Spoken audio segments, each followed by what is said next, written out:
یہ جو تصویر ہے نا، یہ خلا کی گہرائیوں سے لی گئی ایک بالکل اصلی تصویر ہے، جس نے دنیا بھر کے لوگوں کو ایک ہی وقت میں حیران بھی کیا ہے اور خوف زدہ بھی۔ یہ بالکل ایک بہت بڑی کائناتی آنکھ کی طرح لگتی ہے، جیسے وہ ہمیں ہی دیکھ رہی ہو۔ تو پھر اس تصویر کے پیچھے کی اصل کہانی آخر ہے کیا؟ آئیے مل کر اس راز سے پردہ اٹھاتے ہیں۔ معاملہ اور بھی دلچسپ ہو گیا جب اس تصویر کے ساتھ ایک آواز بھی سامنے آئی، اور انٹرنیٹ پر تو جیسے ایک طوفان ہی آ گیا۔ لوگوں کا رد عمل بہت ہی چونکا دینے والا تھا۔ ان کا کہنا تھا کہ یہ آواز اس بات کا ثبوت ہے کہ جہنم واقعی ہے اور شاید ہمارے بہت ہی قریب ہے۔ تو یہاں سوال یہ پیدا ہوتا ہے کہ ایک ہی چیز ایک ہی وقت میں اتنی خوبصورت اور اتنی ڈراؤنی کیسے ہو سکتی ہے؟ اس کی تہہ تک پہنچنے کے لیے ہمیں سائنس اور انسانی سوچ دونوں کو سمجھنا پڑے گا۔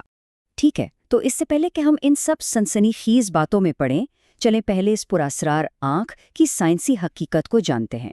آخر سائنسدان اسے کس نام سے پکارتے ہیں؟ جسے خدا کی آنکھ کہا جا رہا ہے وہ اصل میں ہیلکس نیبولا ہے۔ اور ہاں، یہ کوئی کمپیوٹر گرافکس یا فوٹوشاپ نہیں، بلکہ خلا کی گہرائیوں میں موجود ایک سچ مچ کا آسمانی عجوبہ ہے جسے ہماری جدید دوربینوں نے تصویر میں قید کر لیا ہے۔ ذرا اس کے سائز کا اندازہ لگائیں۔ یہ نیبیولا 3 نوری سال چوڑا ہے۔ نوری سال یعنی وہ فاصلہ جو روشنی 1 سال میں طے کرتی ہے۔ مطلب روشنی جیسی تیز رفتار چیز کو بھی اس کے ایک سرے سے دوسرے سرے تک جانے میں پورے 3 سال لگ جاتے ہیں۔ اور یہ ہم سے کوئی 650 نوری سال دور ہے۔ اس کا مطلب پتہ ہے کیا ہے؟ کہ جب ہم آج اس نیبیولا کو دیکھتے ہیں تو ہم اصل میں اس کی 650 سال پرانی تصویر دیکھ رہے ہوتے ہیں، گویا ہم سیدھا ماضی میں جھانک رہے ہیں۔ اچھا، تصویر کی بات تو ہو گئی، اب آتے ہیں اس آواز پر جس نے سارا ہنگامہ کھڑا کیا۔ آخر وہ آواز تھی کیا جسے ناسا سے جوڑا جا رہا تھا؟ اور خلا کی گہری خاموشی میں بھلا آواز پیدا کیسے ہو گئی؟ یہ قصہ کوئی بہت پرانا نہیں، بس تقریباً 5 سال پہلے کی بات ہے، جب ناسا نے ہیلکس نیبیولا سے جڑی ایک آواز جاری کی۔ اس کے آتے ہی سوشل میڈیا پر تبصروں اور خیالات کا ایک سیلاب آ گیا، اور وہ بحث آج تک آن لائن چل رہی ہے۔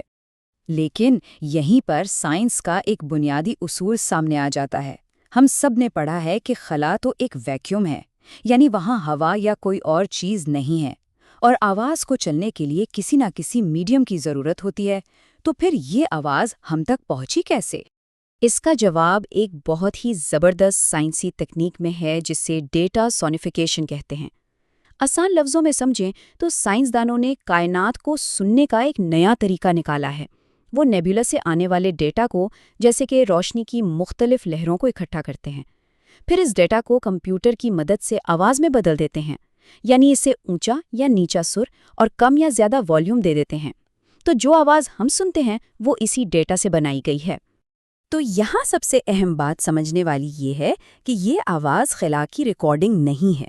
اصلی آواز تو ہوا یا پانی میں پیدا ہونے والی لہروں سے بنتی ہے، جبکہ یہ آواز ڈیٹا کا ایک طرح سے ترجمہ ہے۔ مطلب یہ خلا کی آواز نہیں، بلکہ خلا سے ملے ہوئے ڈیٹا کی آواز ہے۔ اچھا، سائنس تو سمجھ آ گئی، لیکن پھر بھی سوال تو اپنی جگہ قائم ہے کہ آخر لوگوں نے اسے جہنم کی آواز کیوں کہا؟ اتنا شدید رد عمل کیوں آیا؟ سوشل میڈیا پر تو یہ بات جنگل کی آگ کی طرح پھیل گئی کہ یہ آواز اس بات کا پکا ثبوت ہے کہ جہنم موجود ہے، اور وہ بھی ہمارے بہت قریب۔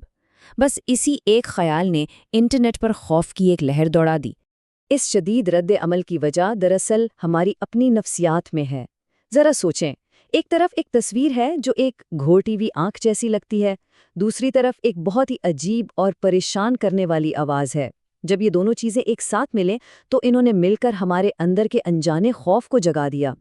تو اب جب ہم نے افواہوں کو سمجھ لیا ہے، چلیں اب اپنا زاویہ بدلتے ہیں اور اس کہانی کو ڈر کی اینک سے نہیں بلکہ سائنس اور حیرت کی نظر سے دیکھتے ہیں۔ تو خلاصہ کیا ہے؟ تصویر ایک دم توڑتے ستارے کی ایک شاندار یادگار ہے۔ آواز خلا کی نہیں بلکہ اس کے ڈیٹا کی ہے، اور وہ جو اتنا شور مچا وہ سائنس کی وجہ سے نہیں بلکہ ہمارے اپنے تصورات اور ڈر کی وجہ سے تھا۔ تو یہ خدا کی آنکھ کوئی ڈرنے والی چیز بالکل نہیں ہے، بلکہ یہ تو ہمیں کائنات کا ایک بہت بڑا سبق سکھا رہی ہے۔